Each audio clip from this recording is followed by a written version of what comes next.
Was an RV purchased at a government auction actually an important piece of American history? The internet says it's true.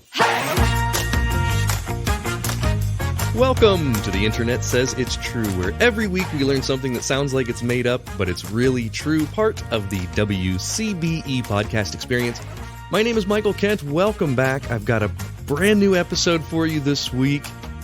This story happened in September of this year, 2022. I bookmarked it when it happened, thinking this may be something that people would be interested in. The headline said, quote, "A busted trailer listed on a government auction site turned out to be a space fan's dream." I was instantly hooked, so we're going to learn about that here in a minute. Before we get to that, be sure to join the club over at Patreon. Thank you and welcome to Nikki and Nick, who are the newest to sign up there. You can do that at patreon.com/Michael Kent, and when you do, I will send you out some stickers. You'll get access to a lot of things that the normies can't have, like ad-free episodes a week early and access to 65 episodes of my show, Joke Story Trick. Once again, that's patreon.com/Michael Kent. Also, get your merch. We've got t-shirts and mugs. That's theinternetsayitstrue.com. Click merch and you can see that stuff. And if you're a Patreon member, you get 20% off. So we've got a new story for you this week, and then I am going to take a few weeks off. I've been struggling to get these episodes out between being on the road and then getting sick for a couple weeks there. I've got another week on the road here. I'm currently in Illinois. I did a show in Peoria yesterday, and I'm in Chicago tomorrow for the next 2 days. Then Brevard, North Carolina, Orlando, Florida, and then my wife and I are taking, since we're going to be in Orlando, we're going to take a quick Mickey vacation for a few days leading into Thanksgiving. So there are a few weeks here where I'm just going to run some of my favorite episodes from the past. I hope that you will stick around and listen to those, and then we'll get some new episodes after that. So let's get into this story about a government auction. You can find some wild stuff for sale at government auctions. For instance, a software engineer found a government auction for a 4,000-pound IBM server. He now owns it, and it's so big it takes up most of his studio apartment. As a software engineer, he was familiar with the server and knew that when it came out, it cost over $1 million. He snagged it for $1,000. Most of the items being sold at government auctions are pretty boring. Laptops, chairs, projectors, empty cases, filing cabinets, that type of thing. But every once in a while, there's one that stands out, like the time the Coast Guard auctioned a defunct lighthouse in Wisconsin. A San Francisco tech exec bought it for $159,000. Or the Sea Shadow. The Sea Shadow was a top-secret stealth ship that was auctioned back in 2012. I can't believe they'd allow that to be sold, but it was going to be scrapped, so instead they auctioned it off with strict guidelines as to how it needed to be demilitarized and then dismantled. So they were selling it to someone else with explicit instructions that the buyer scraps it. It sold for more than $100,000 to the Bay Ship and Yacht Company. And some of these sites are govdeals.com, GovPlanet, GSAauctions.gov. There are a lot of these government auction sites. But the story we're talking about today was a listing that seemed pretty unremarkable at first glance. The heading on the listing was 1989 Airstream Executive Air Coach. It said, quote, "ran when parked," end quote. But also the auction does say that the buyer will need a flatbed and winch to remove it. Its location was listed at Edwards, California. But other than that, the only hints as to the history of this vehicle came in the pickup instructions and contact person. It was being stored at a NASA research station. From the photos, it was clear this wasn't merely a recreational vehicle. The side of the vehicle showed a spot where a logo had clearly been removed, very obviously the NASA logo. And the top was outfitted with all sorts of equipment, weather vanes and data gathering sensors. The odometer showed only 8,199 miles. As the bidding rose to $14,000 on this RV, a user on Twitter, McAllister Higgins, noticed the auction and started looking into the origin of this particular Airstream. Higgins is an engineer who specializes in robotics and drones. He said, quote, This was his tweet. "Okay, I'm not going to be able to buy and restore this due to logistics, so I figured I'd throw it up on Twitter. Long story short, I found the NASA Convoy command vehicle for the Space Shuttle program up for auction with almost zero indication of what it is." Whoa. A convoy command vehicle? Higgins started proving it by finding photos of the vehicle in action during its lifetime and comparing them with photos on the listing. He combed through 20 or 30 videos of shuttle landings, and he was able to match the vehicle in those videos. Finally, he found a photo of George Grimshaw. Grimshaw was a space shuttle landing and recovery site manager who worked for NASA until his retirement in 2015. In this photo, Grimshaw is sitting at a mobile command station inside a vehicle on the tarmac of a runway. And from the windows to the seats, you can definitely tell it's the same vehicle. So what is it? What is a NASA Convoy command vehicle? We'll talk about that after the break. Did you know that President John Quincy Adams had a pet alligator that he kept in the East Room of the White House? Well, he didn't. That's just a myth. What's not a myth is the story of Thomas Jefferson's four-horned ram that terrorized the White House lawn, an animal he knew was dangerous but did nothing to stop until it was too late and someone was dead. These are the kinds of stories that Howard Dorey and Jessica Dorey dive into in the award-nominated podcast Plotting Through the Presidents. They combine compelling narrative dives with irreverent humor and marital banter, creating a show that listeners say is well-researched, insightful, delightful, and hilarious. They cover the myths, mysteries, scandals, and rivalries that bring to life the personalities of the early United States.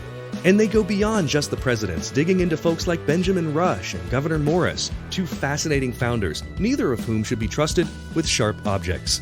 Catch up on the first 3 bingeable seasons now, and plot along with Howard and Jess for the 4th season of Plotting Through the Presidents. Subscribe wherever you're listening to this podcast.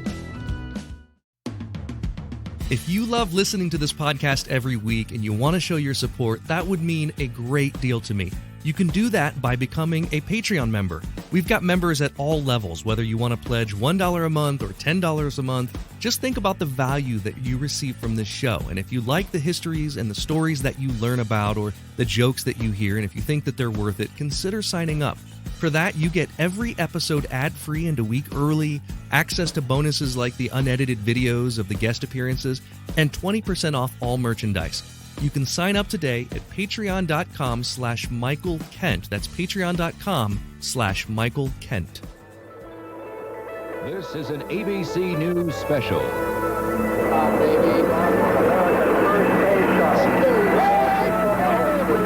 began as a rocket, performed flawlessly as a spacecraft.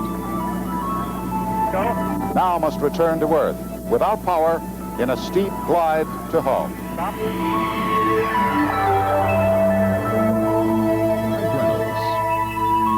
Good morning from Edwards Air Force Base in the California desert, a place that has already earned a secure place in aviation history. In 1947, it was here that man first flew faster than the speed of sound, and the first man-made sonic boom was heard on Earth. There are approximately 200,000 people gathered here today on this base and scattered all around the desert area for miles around to witness the return of Columbia, and that will happen in about 1 hour and 20 minutes from now. Right at the moment. 4, 3, 2, 1, down.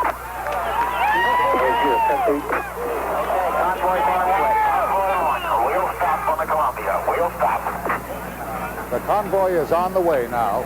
We can see it moving across the desert. From 1981 to 2011, a total of 135 space shuttle missions were flown. The shuttle was designed to be a partially reusable low-Earth orbital craft. And as I was growing up in the 80s and 90s, it was the symbol of space travel. The shuttle was used to launch tons of satellites, but mostly conducted a wealth of science experiments in space, and even led the construction and servicing of the International Space Station. The first shuttle flight was the Columbia on April 12, 1981, and the final flight was the Atlantis on July 21, 2011.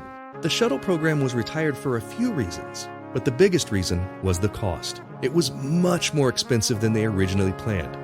Each launch had an average cost of around $450 million.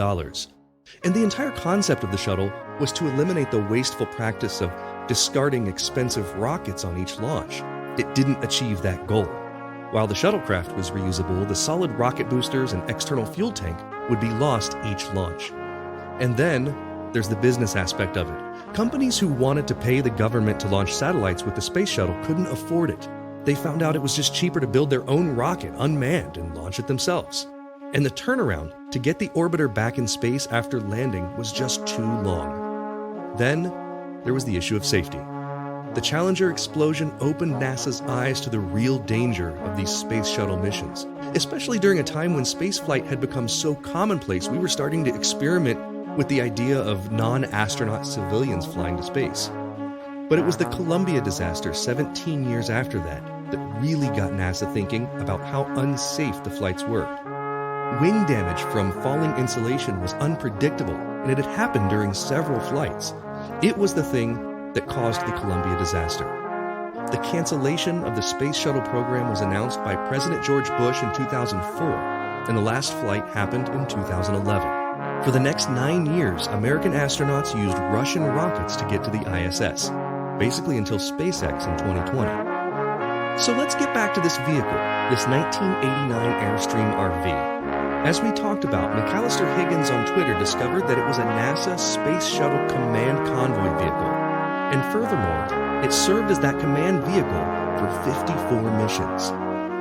The command convoy for the Space Shuttle was a group of 3 or 4 vehicles that supported the Space Shuttle during its landing.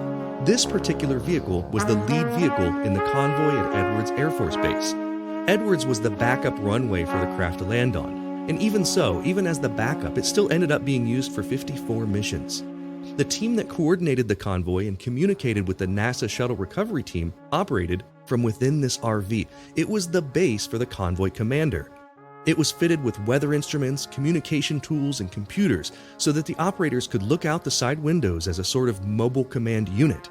It was replaced with a newer command vehicle and sat in a lot at Edwards Air Force Base until finally being auctioned in 2022.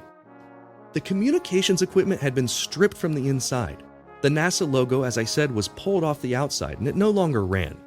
But once people started getting wind of what it was, it drove the bidding up to $21,061. The winner of the RV was kept anonymous, so nobody knows where it is. It could have been scrapped. It could be sitting behind a barn somewhere, or it could be in some obscure museum in the middle of nowhere.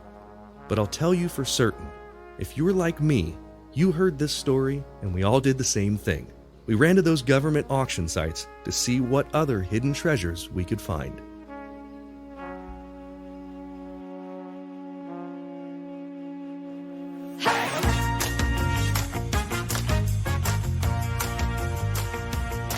It's time for the part of the podcast where I call a friend, but today I had a little scheduling mix-up. It's totally my fault. So we are going to play the quiz game with you. We're working on the honor system here, so no Googling the answers, and let me know how you did on social media. We're on Facebook, Instagram, Twitter, TikTok, however you like to communicate. I would love to hear from you about this quiz, because one of the things when you do a podcast is you rarely hear from the people listening, so I'd love to hear from you. Send in how you did. Let's play the quiz game. For this first question, we're playing for a joke, so if you get it wrong, you have to send me a joke. Here is your question. This story focused on a 1989 Airstream RV. Where are Airstreams manufactured? Is it A, Memphis, Tennessee, B, Guadalajara, Mexico, or C, Jackson Center, Ohio? The answer is C, Jackson Center, Ohio.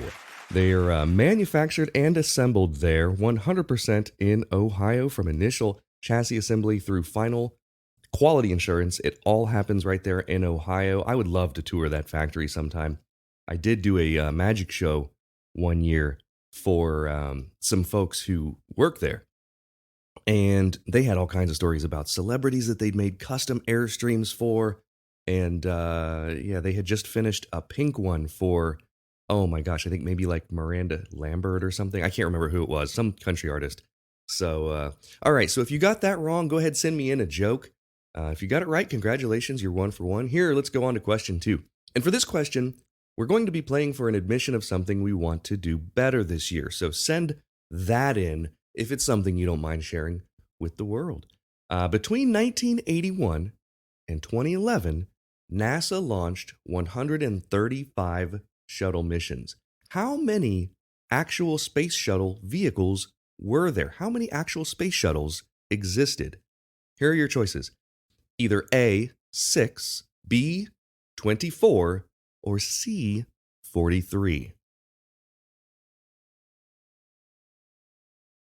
The answer, how many space shuttles were there? 6. There were only 6. Here are the space shuttles. We had Enterprise, Columbia, Challenger, Discovery, Atlantis, and what's the last one? Can you come up with it? The last one is Endeavour. So, congratulations if you got that right. There have been 6 space shuttles, and you can see some of those. There's one in the Huntsville, Alabama Space Center, but I believe that's one they used for testing. I'm not sure that actually flew to space, the one that they have there. I have seen that one in person. If you ever see a space shuttle in person, they are much, much larger than you think. They're a lot larger than they seem on TV. So yeah, send me, if you get that wrong, send me an admission of something you want to do better this year. Maybe a New Year's resolution for next year. And let's keep on moving on. Question 3. Now for this question, we're going to play for a sticker. And I will send these out to you. I've finally got new, the internet says it's true stickers. They're perfect for, sticking on telephone poles or water bottles.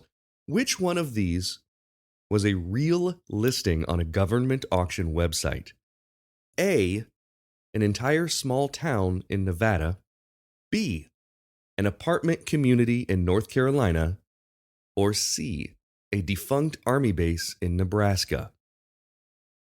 Once again, it's either a small town in Nevada, an apartment community in North Carolina, or a defunct army base in Nebraska. The answer, it's an apartment community in North Carolina. The coastal park area of Elizabeth City, North Carolina, was all for sale. The property consists of 82 housing units, several basketball courts, a tennis court, a playground, a gazebo, and, quote, plenty of space for a number of recreational activities, end quote. However, the whole place is covered in lead-based paint, so you got to take care of that if you buy this on the government auction website.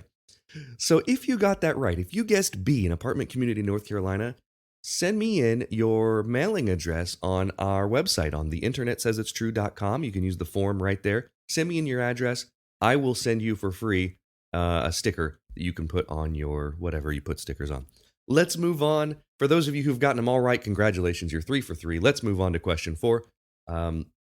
So I am recording this from a hotel on the road. That's where I am right now. And so for this question, if you get it right, let's do this. If you get it wrong or right, either way, I want your best travel tip or your best travel hack. Whatever it is that you do when you travel that is unique or interesting and just makes the day easier on you. So that's what I want to hear. And maybe I'll share some as well when we're done here. The NASA Vehicle Assembly Building is a huge, huge building. It's so big. Which one of these is true? A, it's so tall that on humid days, rain clouds can actually form inside the building. B, this building has its own zip code.